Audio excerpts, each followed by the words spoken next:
Hola, mi nombre es Sergio Sancho y soy miembro del equipo de Ideas Locas del CDCO de Telefónica y este año tengo el honor de presentar la nueva temporada de Code Talks. Al igual que en la temporada anterior, abordaremos un montón de temas interesantes en muchas ocasiones relacionadas con algunos de los proyectos en los que estamos trabajando. Todo ello no solo centrándonos en el código, sino que también haciendo demostraciones o pruebas de concepto que puedan resultar bastante interesantes. Para inaugurar esta nueva temporada contamos con Fran Ramírez, al que ya conoceréis de temporadas anteriores de Code Talks, y que en esta ocasión viene a hablarnos de cómo podemos dar nuestros primeros pasos en el mundo de la ciencia de datos. Gracias, Sergio. Bueno, hola, soy Fran Ramírez del equipo de Ideas Locas y tengo el honor de inaugurar esta nueva edición de los Code Talks 2022. Pues bien, el Big Data o la ciencia de datos está por todas partes y está más que demostrado que es una disciplina, o yo casi diría que una herramienta, la cual ha demostrado su gran utilidad en una gran variedad de campos. Saber procesar correctamente la información para analizarla e incluso hacer predicciones es una tarea habitual en multitud de empresas y organizaciones. Pues bien, estamos hablando del trabajo del científica de datos. Este puesto está altamente demandado, ya que su trabajo es de gran utilidad para prácticamente cualquier tipo de negocio. Un científico de datos puede trabajar para cualquier empresa analizando todo tipo de información y de esta forma ayudar al progreso de la misma. Pero no solo se queda en el mundo empresarial. El análisis de datos, por ejemplo, en medicina es otro de los grandes campos donde el científico de datos aporta su conocimiento para un bien social, como es, por ejemplo, la detección de enfermedades. Además, la ciencia de datos es posiblemente el mejor punto de partida para luego acceder a disciplinas más avanzadas como puede ser el Machine Learning. Entonces, bien, Fran, me has convencido. Vale, quiero ser científico o científica de datos. ¿Por dónde empiezo? Pues bien, vamos a ver las diferentes disciplinas que debemos conocer para poder comenzar la aventura en la ciencia de datos.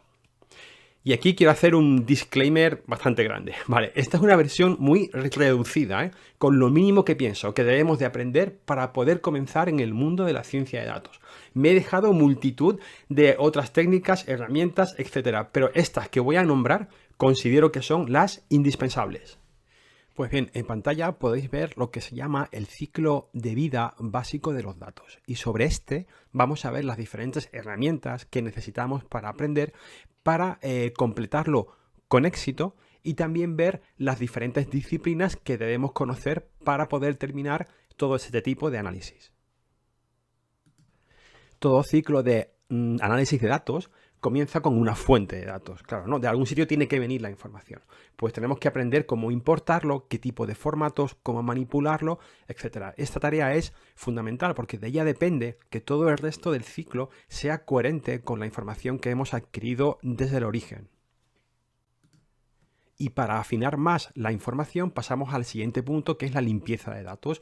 Una vez que hemos obtenido toda la información, pues ahora tendremos que ver, por ejemplo, si hay datos repetidos, si son nulos, categorizarlos bien, si son alfanuméricos, si son numéricos, etcétera. El siguiente punto es el Data Warehouse. Pues bien, este término lo que hace es englobar cualquier tipo de manipulación asociada a la información que hemos adquirido anteriormente, es decir, dónde la almacenamos. Y el almacenamiento suele ser siempre en base de datos, ¿no? Con lo cual, de alguna forma, aplicaciones externas o incluso otros equipos podrán acceder a esa información para poder manipularlo y realizar cualquier tipo de análisis. Y justo ese análisis es el siguiente punto. Una vez que ya tenemos la información, tenemos que procesarla con diferentes algoritmos para poder sacar conclusiones, por ejemplo, de predicciones, etc. Y el análisis va muy vinculado con lo que es la visualización. Eso de que dicen que una imagen vale más que 1000 palabras, pues aquí se aplica también, claro, porque es muy llamativo, es muy sencillo representar información cuando utilizamos gráficos en vez de texto. Con lo cual, fijaros que le he dejado un apartado único a lo que es la visualización. Desde mi punto de vista, creo que es una de las partes más importantes a la hora de presentar nuestras investigaciones o nuestros análisis. Pues bien, el primer componente, herramienta, como le queráis llamar, es nuestro querido Linux. Y bueno, ¿qué voy a contaros de Linux? Este sistema operativo es imprescindible para aquellos que nos dedicamos a la informática, pero en concreto, en la ciencia de datos también tiene su peso específico. Cuando creamos un proyecto en ciencia de datos, estamos creando un pipeline el cual va a automatizar, va a almacenar, digamos que va a manipular toda la información que vayamos generando, así también como el código fuente. Pues bien, la gran mayoría de proyectos en ciencia de datos están implementados bajo Linux, debido a su velocidad y a la gran cantidad de herramientas que podemos encontrar ya implementadas bajo este sistema operativo. También hay que decir que Linux es gratuito, ¿no? También hay que tenerlo en cuenta. Pero bueno, y por supuesto en Windows también podemos crear nuestro proyecto de ciencia de datos, pero son más comunes los entornos de trabajo donde la máquina a utilizar para este tipo de proyectos está bajo el sistema operativo Linux. Por lo tanto, saber lo imprescindible sobre su funcionamiento, organización, ficheros, etcétera, y algunos comandos para automatización, también llamados scripts, ¿no? Nos van a ayudar a hacer más fácil el trabajo de implementar el pipeline necesario para procesar nuestros datos. El siguiente punto que quiero comentaros es el lenguaje de programación orientado a objetos interpretado y open source llamado Python. Y se ha posicionado como la principal herramienta de la ciencia de datos y el machine learning. Las principales librerías utilizadas en ambas disciplinas tienen como base este lenguaje de programación, ya que tiene una gran flexibilidad al permitir escalabilidad y sobre todo, y aquí está la clave, que tiene una gran cantidad de librerías y frameworks, como por ejemplo Pandas, NumPy, etc. Es un lenguaje de programación también relativamente sencillo de aprender, lo que se traduce en una de sus mejores características, la automatización. Dentro del mundo de la ciencia de datos, y en concreto para el científico de datos, la principal ventaja de Python es que nos permite implementar todos y cada uno de los diferentes pasos dentro del ciclo de datos que antes hemos visto. Aunque no debemos olvidar otros lenguajes como el lenguaje R, pero de todas formas Python sigue siendo el rey del Big Data. Entonces, si queremos realmente entender los análisis que vamos a realizar o cómo funcionan algunos algoritmos, tenemos que tener una base mínima matemática. Aunque la mayoría de las operaciones están directamente integradas en librerías, para poder manipularlas será necesario entender su naturaleza y sobre todo sus parámetros, así como saber interpretar la salida que hemos obtenido. Y acotando mucho, para la ciencia de datos podemos comenzar con la estadística. La estadística es la ciencia matemática relacionada con la recopilación, el análisis, la interpretación y la representación de datos, exactamente igual que el ciclo de datos que hemos visto antes, con lo cual encaja perfectamente. Y aquí entrarían temas como por ejemplo las variables estadísticas, los parámetros de centralización, de dispersión, la estadística bidimensional, la correlación entre variables y por supuesto nuestra amiga la regresión lineal, ¿no? Y esto es solo una recomendación de primera toma de contacto. He dejado mucho más atrás, pero no os quería agobiar demasiado con el tema de las matemáticas. Antes os hablé en el ciclo de datos de una parte que era el Data Warehouse, ¿vale? Y eso está asociado directamente con las bases de datos. Y en concreto, las bases de datos relacionales tienen una importancia especial dentro del mundo de la ciencia de datos. Las bases de datos no relacionales también, pero para estos primeros pasos vamos a centrarnos en las relacionales y en concreto en el famoso SQL. El mundo de hoy día está basado en información, eso ya lo sabemos, en multitud de datos. Pero todos estos datos deben de tener un registro y almacenarlos para poder consultarlos.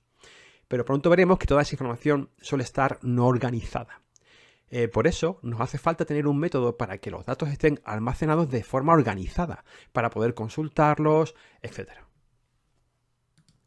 Si nos centramos en el mundo de la ciencia de datos o el Big Data, poder crear, diseñar y conectar bases de datos con la información que hemos recopilado es vital para su posterior análisis. Una vez que se ha limpiado, ordenado y formateado toda esa información, hay que almacenarla en una base de datos para su gestión. Por este motivo, para el analista o científico de datos es totalmente necesario tener una visión muy clara de la importancia de la base de datos y su manejo.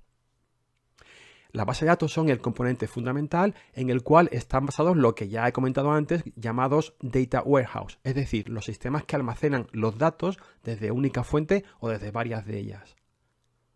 Estos Data Warehouse nos permiten unificar en un solo punto la información recopilada, ya ordenada y limpia, ¿no? Esta información se unifica y crea una gran cantidad de datos, sobre todo históricos, ¿no? Y un procesado analítico. Y esto se llama OLAP, Online Analytical Processing. Por lo tanto, las bases de datos relacionales y en concreto el SQL es algo que debemos dominar, ya que lo vamos a necesitar durante todo el proceso del ciclo de datos. Y llegamos a la fase de limpieza de datos y la preparación de esa información, punto que es crítico. La gran cantidad de datos que generamos, ya sea a nivel personal o empresarial, tiene un volumen realmente difícil de cuantificar y sobre todo de manipular. Toda esta información es la que el técnico de datos, científico de datos, analista de datos, tiene que analizar y así encontrar patrones y resultados que lleven a conclusiones.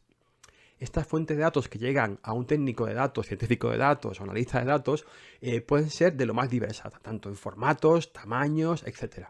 Por ejemplo, una persona genera información en redes sociales usando datos de la nube para fotos, etc. Y un ordenador genera mucha más información, como por ejemplo registro de logs, tráfico de red, un sensor de IoT, por ejemplo, etc. Si sumamos a las personas y a las máquinas, podemos agruparlos en una tercera categoría, que es la empresa o la organización que queremos analizar. Y aquí, además de estos datos, habría que sumar todos aquellos orientados al tipo de negocio.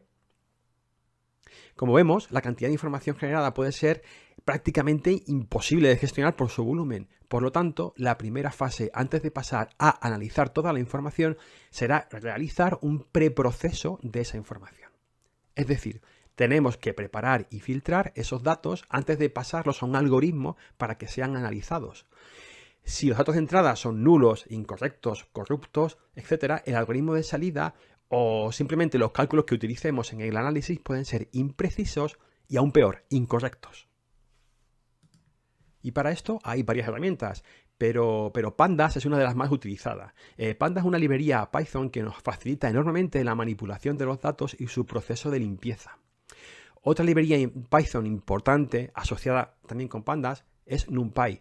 Esta nos permite trabajar con datos en formato numérico y facilita, por ejemplo, las operaciones con matrices. Otra herramienta interesante a tener en cuenta es PDI Spoon.